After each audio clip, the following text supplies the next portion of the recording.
चलिए student start करते हैं। आज हमारा टॉपिक है गॉस थ्योरम। इससे प्रीवियस वीडियो में हमने देखा था, हमने एरिया वेक्टर देखा था और इलेक्ट्रिक फ्लक्स देखा था। इलेक्ट्रिक फ्लक्स क्या होता है?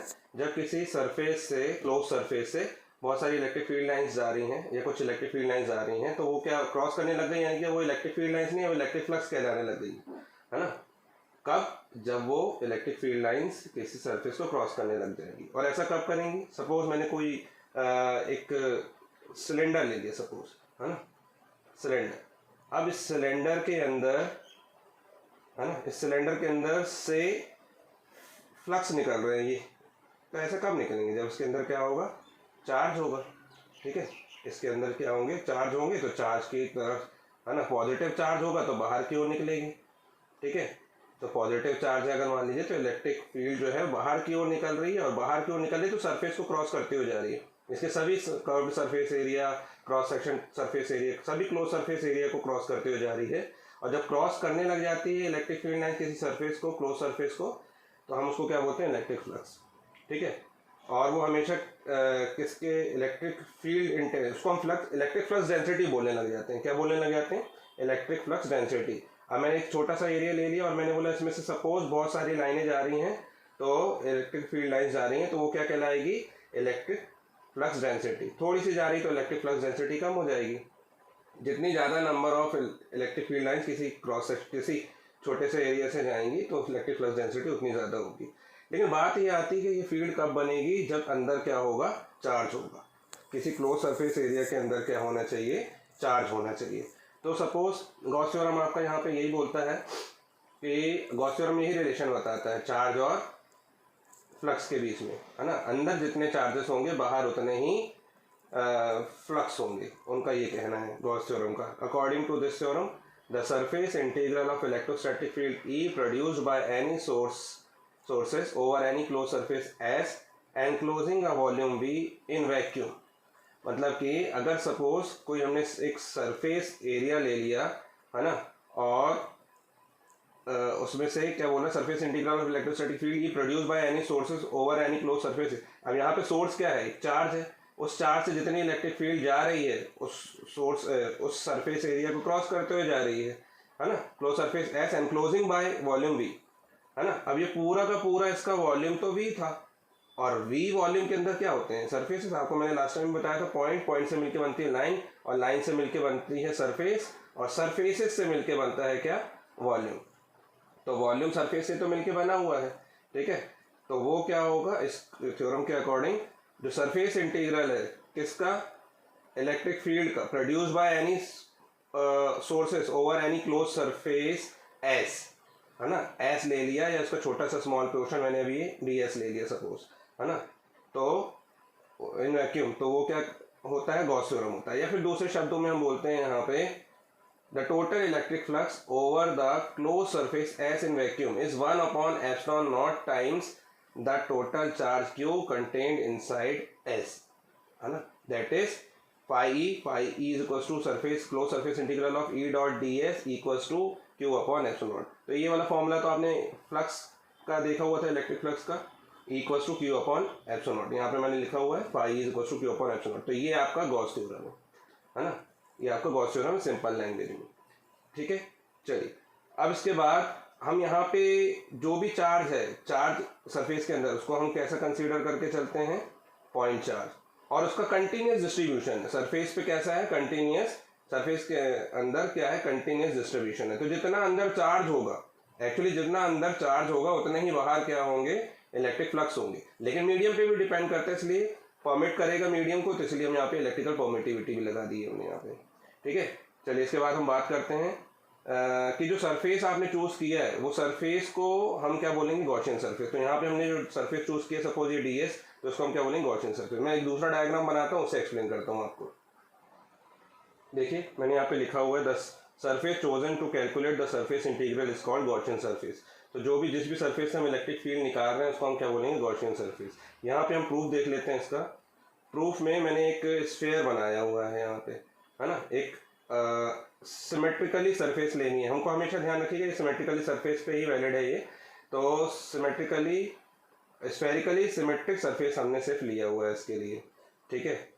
अब इस पे एक हमने आइसोलेटेड पॉजिटिव चार्ज रख दिया, पॉइंट चार्ज यहाँ पे इसके सेंटर पे, ठीक है, सेंटर ओ पे, और इस स्फीयर की रेडियस है आर, इस स्फीयर की रेडियस है आर। और मैंने आपको एक चीज़ बताया था कि जो ये है आपका इलेक्ट्रिक फ्लक्स है, हमेशा सरफेस के नॉर्मल आउटवर्ड लगता है ना।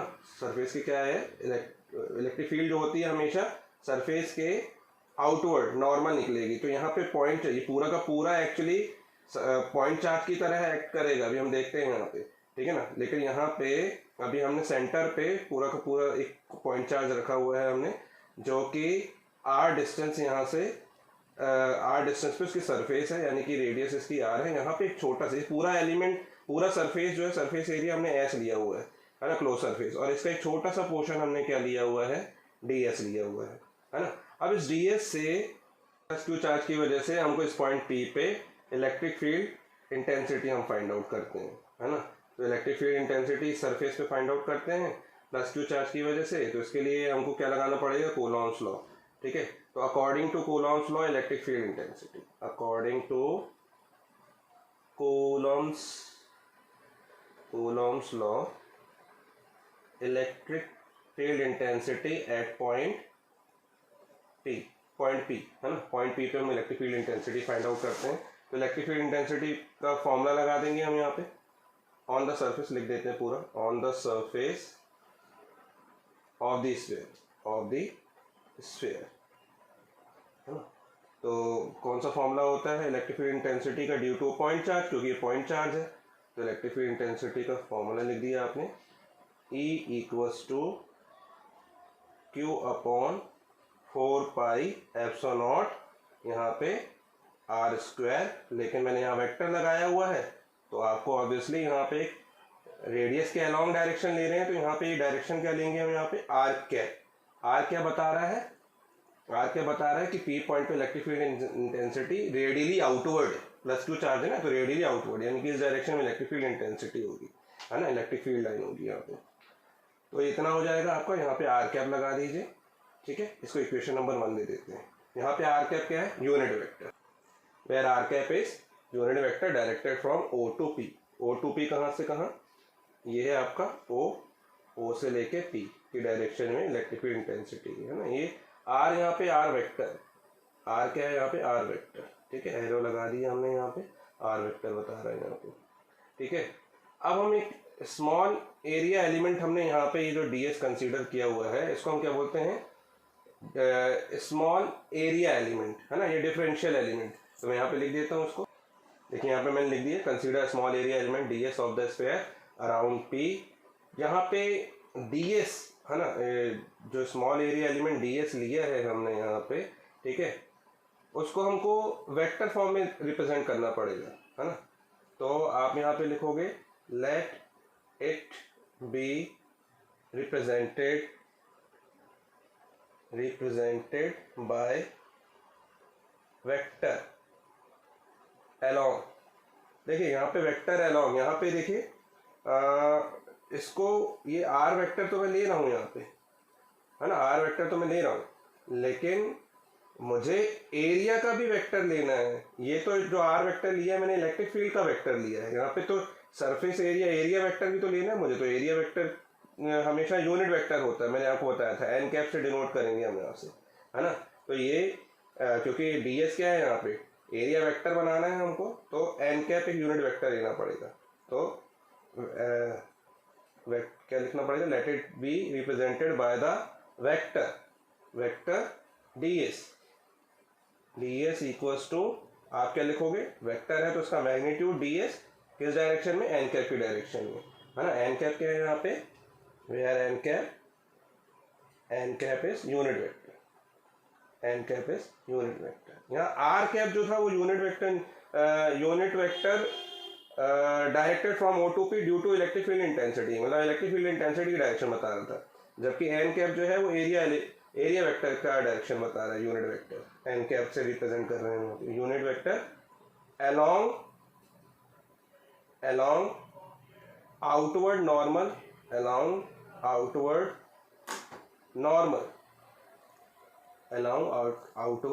normal to the area element, to the area element. Clear बच्चों यहाँ तक? तो अब यहाँ पे हम ई डॉट डी एस देख लेते हैं। यहाँ पे ई डॉट डी एस क्या है, क्योंकि हमको यहाँ पे तो फॉर्मूले में ई डॉट डी एस से ही रहता है और फ्लक्स भी हमको ई डॉट डी एस से ही मिलेगा, तो हम क्या करते हैं दोनों का डॉट प्रोडक्ट ले लेते हैं, है ना। हमने इलेक्ट्रिक फ्लक्स में देखा था कि दोनों का हमको डॉट प्रोडक्ट लेना पड़ता है। तो ई डॉट डी एस क्या हो जाएगा आपका, ई तो आप जानते हैं क्या है आपका इक्वेशन नंबर 1 से 1 upon Q upon 4 pi epsilon naught R square R के। तो यहाँ पे पुटअप करते हैं हम यहाँ पे Q upon 4 pi epsilon naught R square और ये हो जाएगा साथ में आर कैप, इसके साथ डी एस। और डी एस क्या लिखा हुआ बच्चों हमने, D S N cap, D S N cap, है ना। तो एन कैप लिख देता हूँ पहले, फिर डी एस लिख देता हूँ। कोई दिक्कत है क्या? नहीं, कोई दिक्कत नहीं है। बस ऐसा इसलिए लिखा है हमने क्योंकि मुझे आर कैप और एन कैप, क्योंकि दोनों पे क्या लगा है, कैप लगा है, दोनों ही क्या यूनिट वेक्टर्स हैं और यूनिट वेक्टर्स का डॉट प्रोडक्ट जो होता है वो जैसे आई डॉट आई कैप क्या होता है 1 होता है, तो यहाँ पे भी क्या होगा 1, क्योंकि दोनों की डायरेक्शन कैसी है देखिए सेम। तो सेम डायरेक्शन होने की वजह से यहाँ पे क्या हो जाएगा, इस पे दोनों का डॉट प्रोडक्ट क्या हो जाएगा 1। जैसे एक्स की डायरेक्शन में आई और एक और हमने वेक्टर ले लिया जो ही एक्स की डायरेक्शन में, तो उसमें भी आई डॉट आई क्या हो जाता है 1 हो जाता है।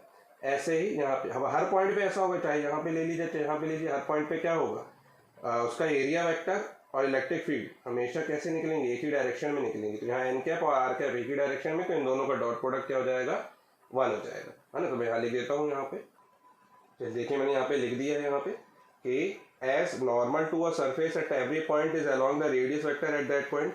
नॉर्मल क्या है, रेडियस वेक्टर के अलॉन्ग ही है, तो R cap dot N cap equals to क्या हो जाएगा 1 हो जाएगा, सेम डायरेक्शन में है, ठीक है। चलिए अब इसके बाद हम क्या करते हैं, इसके आगे हम सॉल्व करते हैं ई डॉट डी एस, है ना, या फिर एक स्टेप और आगे बढ़ा के आप पहले R dot R cap N cap को लिख सकते हो, अदरवाइज एक आप डायरेक्ट लिख सकते हो, है ना। तो ये हो जाएगा आपका E vector dot D S vector equals to Q upon 4 pi epsilon naught R square, और यहाँ पे आपका क्या चल रहा है साथ में डी एस, है ना। ये डी एस चल रहा है, ये आपने लिख दिया इक्वेशन नंबर में। दोनों तरफ क्या करेंगे, इंटीग्रेशन करेंगे, integrating both sides, integrating both sides, है ना,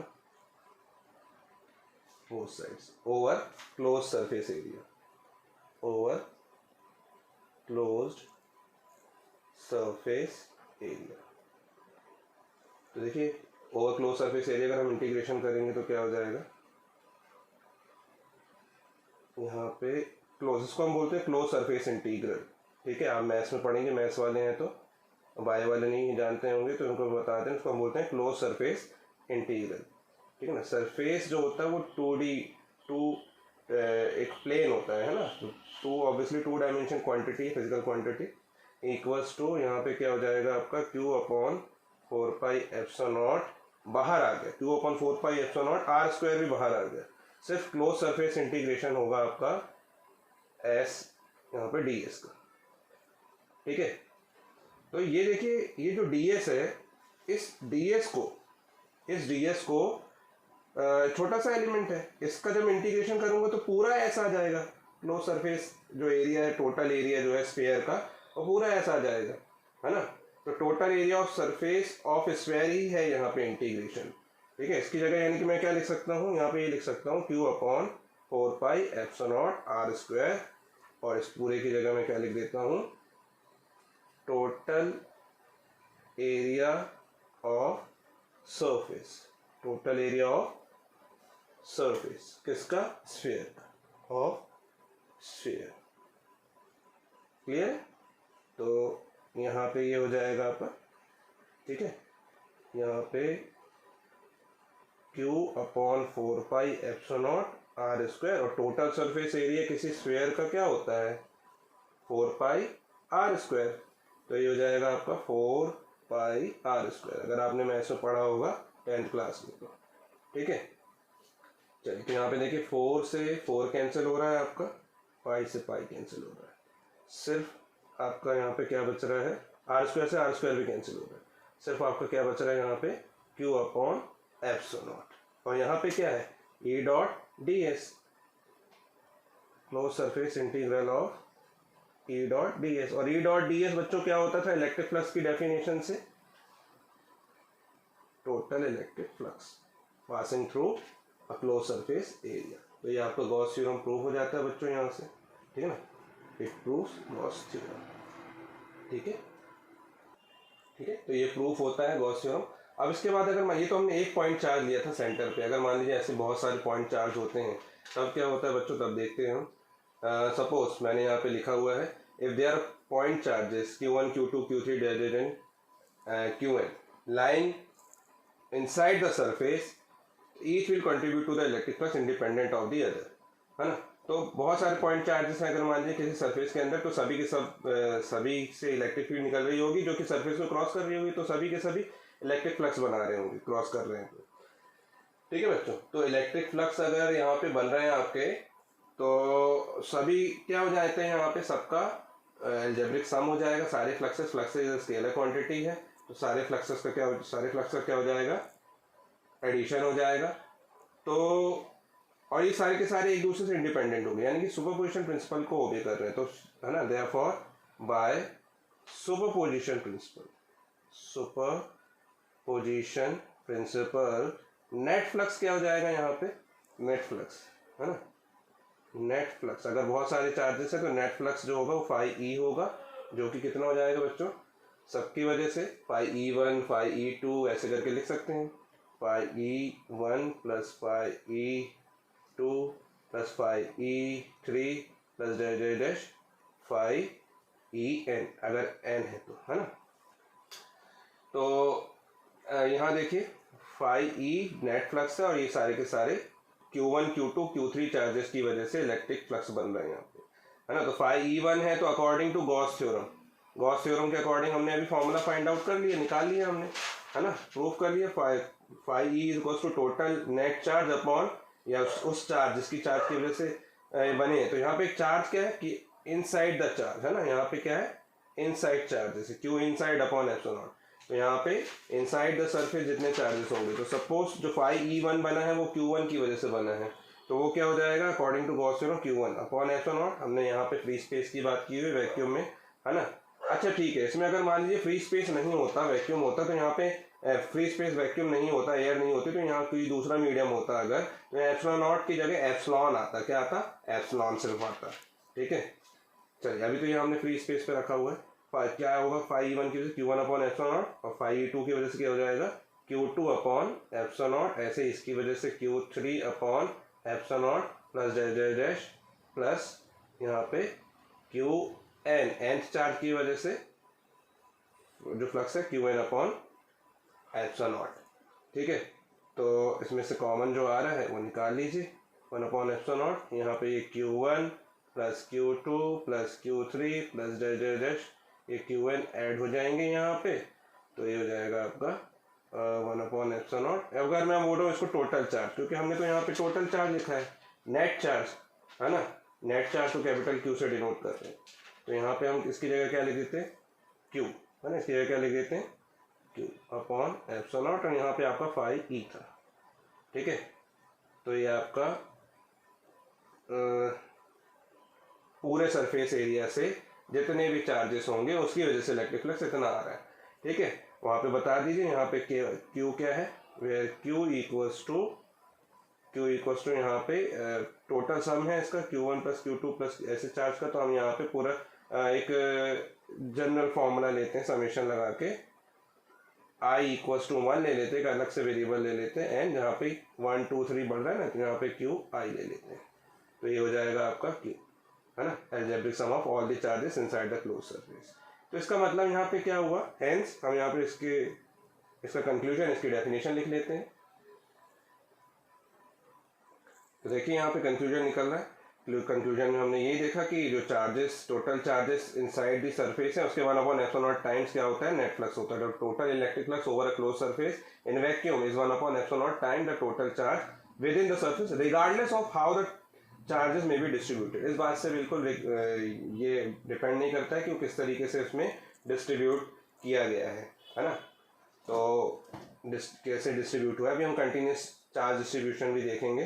ठीक है। अब अगर हम देखें कि अगर ये तो हमने एप्सिलॉन नॉट टाइम्स इसलिए लिखा हुआ है क्योंकि यहाँ पे हमने वैक्यूम की बात की हुई थी। अगर मान लीजिए मीडियम जो है सराउंडिंग में वो कुछ और मीडियम है ना, वैक्यूम के अलावा कुछ मीडियम है, कोई मीडियम है, तो if the medium surrounding the charge the medium surrounding the charge हम बोल रहे हैं उसका एक डाइलेक्ट्रिक कांस्टेंट होगा, डाइलेक्ट्रिक कांस्टेंट जिसको हमने रिलेटिव इलेक्ट्रिकल परमिटिविटी भी बोली थी, है ना। तो सपोज इसको हम कैपिटल के से रिप्रेजेंट करते तो यहाँ कर दिया, तो उस कंडीशन में क्या हो जाता है, आपको ये लिखना पड़ेगा फाई ई जो है आपका, क्यू तो ठीक है, फाई भी ठीक है, यहाँ पे अपन क्या लिखते हैं एप्सिलॉन नॉट, है ना, एप्सिलॉन लिखते हैं, एप्सिलॉन नॉट ना लिख के, जो कि क्या होता था एप्सिलॉन होता था आपका एप्सिलॉन नॉट के, तो Q is equals to epsilon naught के, यानी कि यहाँ पे साथ में के भी आ जाएगा, या फिर हम इसी को बोलते हैं phi is equals to epsilon naught के की जगह एप्सिलॉन नॉट आर भी लिखते हैं हम लोग, है ना। तो Q upon epsilon naught R. अगर हम यहाँ पे फ्री स्पेस की बात करते हैं तो एप्सिलॉन नॉट आर की वैल्यू फ्री स्पेस में 1 होती है, तो यही आ जाएगा आपका, ठीक है ना, लेकिन मीडियम है तो ये आएगा, ठीक है। तो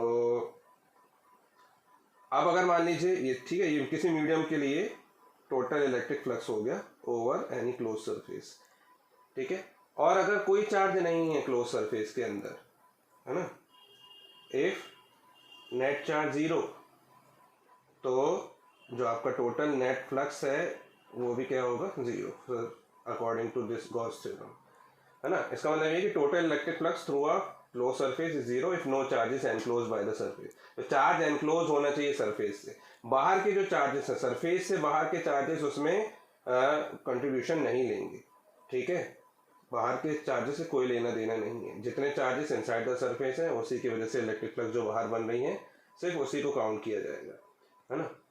चलिए इसके बाद हम देखते हैं इसका वेरिफिकेशन देख लेते हैं, सिंपल वेरिफिकेशन है गॉस थ्योरम का, वो देख लेते हैं, simple verification of Gauss theorem, simple verification of Gauss theorem.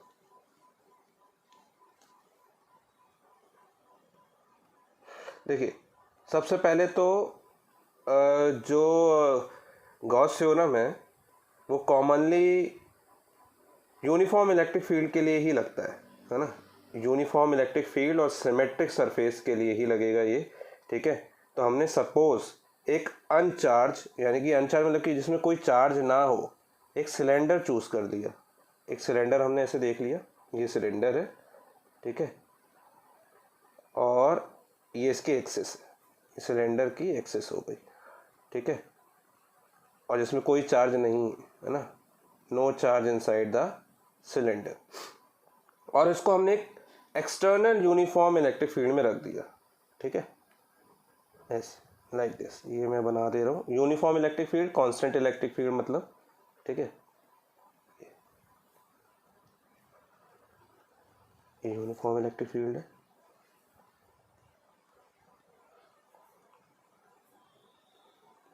Uniform electric field में हमने उसको रख दिया। अब हम इसमें ये देखना चाहेंगे कि अब इसमें कोई चार्ज नहीं तो ये क्या कंट्रीब्यूट करता है, यहाँ पे uniform electric field external electric field पे रखने के बाद क्या इसमें गॉस थ्योरम लग रहा है ना।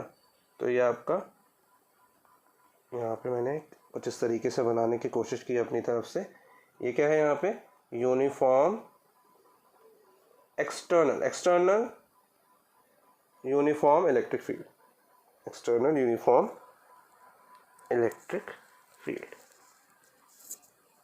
ठीक है। चलिए अब इसके बाद देखिए यहाँ पे हर सरफेस एरिया तो यहाँ पे 3 होते हैं, एक कर्व्ड सरफेस एरिया होता है, ठीक है ना, एक कर्व्ड सरफेस एरिया होता है, ये एक क्रॉस सेक्शन वाला होता है जो सर्कल ऊपर नीचे टॉप और बॉटम में सर्कल रहते हैं, है ना। तो यहाँ पे देखें अगर हम तो इससे एक सरफेस 1 ये ले लेते हैं, सपोज सरफेस 2 ये ले लेते हैं और एक सरफेस 3, तो हमको तो नॉर्मल लेना रहता है, तो इसमें से फ्लक्स निकल रहे हैं, हम ये मान के चलें सपोज φ1 यहाँ से निकल रहे हैं, है ना, सपोज यहाँ से एन कैप मतलब कि ये एरिया वेक्टर लेना पड़ेगा इसका एन कैप, और इससे परपेंडिकुलर आउटवर्ड ड्रॉन जो हमको लेना पड़ेगा आउटवर्ड नॉर्मल, तो ये हमको क्या लेना पड़ेगा एन कैप, और यहाँ से भी हम क्या लेंगे एन कैप, तो यहाँ से परपेंडिकुलर तो ऐसे ही जाएगा, नॉर्मल ऐसे ही जाएगा एन कैप, है ना। तो ये 1 2 और ये सरफेस एरिया हमने ले लिया, कर्व्ड सरफेस एरिया 3। तो सपोज इससे जो फ्लक्स निकल रहे थे वो φ1 है, इससे जो निकल रहे हैं φ2 निकल रहे हैं, मतलब आउटवर्ड है ना, φ1 और ये φ2, ठीक है, और इससे φ3। तो देखिए यहाँ पे φ1 क्या होगा, है ना, यहाँ से जो निकल रहे हैं φ1 है, लिख लीजिए चाहे तो, सपोज φ1, देखिए मैंने यहाँ पे लिख दिया φ1 and φ2 represent the electric flux through surface S1 S2, इसको हमने S1 सरफेस दे दिया, सपोज इसको S2 दे दिया और इसको S3 दे दिया, ये वाला सॉरी ये S3 दे दिया इसको, है ना। तो इसमें से फ्लक्स जो जा रहे हैं φ1 φ2 और φ3 जा रहे हैं, है ना। तो इस पे सपोज हमने बोला कि पहले इससे जो इलेक्ट्रिक फ्लक्स जा रहे हैं, तो फ्लक्स का फॉर्मूला क्या होता है φ1 इक्वल्स टू क्या हो जाएगा आपका ES1 मतलब कि इसका surface area multiply by AC की इलेक्ट्रिक फील्ड इंटेंसिटी और साथ में cos थीटा, लेकिन cos यहाँ पे देखिए कितना है, यहाँ पे इलेक्ट्रिक फील्ड की डायरेक्शन ये है और यूनिट एरिया वेक्टर की डायरेक्शन ये है, तो ये क्या हो जाएगा cos 180, यानी कि ये हो गया आपका -ES1, है ना। फिर से की तरह φ2 ले लीजिए, क्या हो जाएगा, electric field external electric field है E और सरफेस एरिया S2, और यहाँ पे cos 0 डिग्री होगा क्योंकि along the direction of electric field है, यहाँ पे एरिया वेक्टर एन कैप की डायरेक्शन भी यही और इलेक्ट्रिक फील्ड की डायरेक्शन भी वही, एरिया एंगल 0, तो ये हो जाएगा प्लस ES2। इलेक्ट्रिक फील्ड तो यूनिफॉर्म थी, कांस्टेंट थी।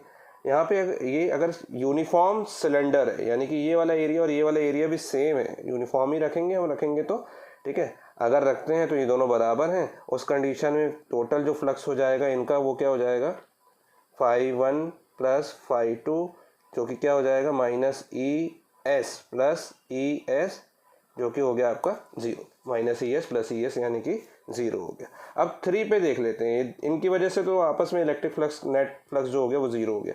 φ3 देख लेते हैं, φ3 क्या होगा, φ3 होगा आपका इलेक्ट्रिक फील्ड E इस डायरेक्शन में, इलेक्ट्रिक फील्ड की डायरेक्शन ये है E, है ना, और S इस बार S3 यहाँ पे है और इनके बीच में एंगल है 90 डिग्री।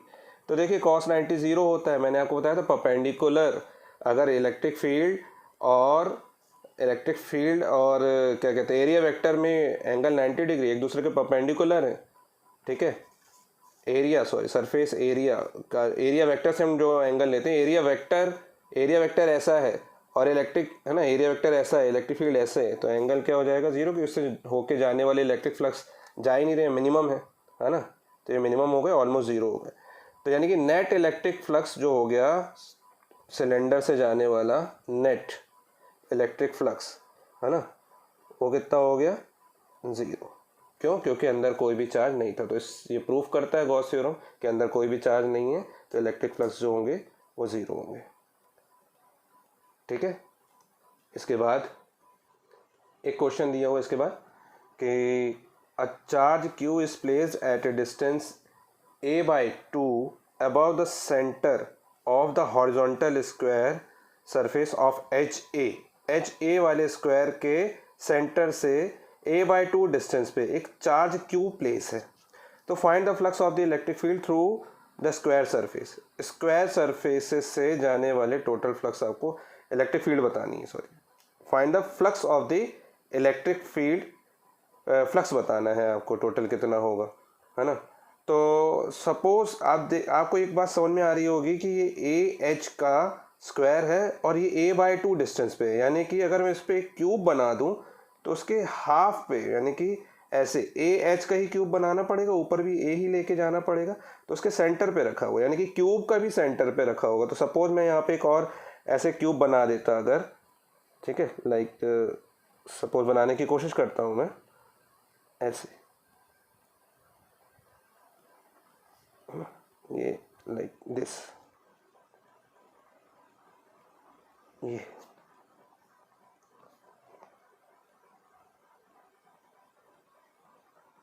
कोशिश कर रहा हूँ मैं समझाने की, ऐसे करके बना देता हूँ, ये ऐसे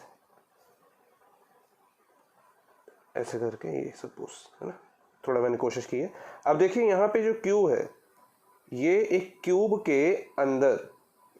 के अंदर एक सेंटर पे ही आ गया, यानी कि इससे अगर मैं a/2 जाऊँगा तो ये ऊपर वाली सरफेस आ जाएगी, है ना, और इससे तो a/2 ऊपर ही है ये, है ना, इससे ऊपर जाऊँगा तो a/2 ऊपर जाऊँगा तो ये आ जाएगा, यानी कि ये क्यूब के सेंटर पे क्यूब प्लेस्ड है।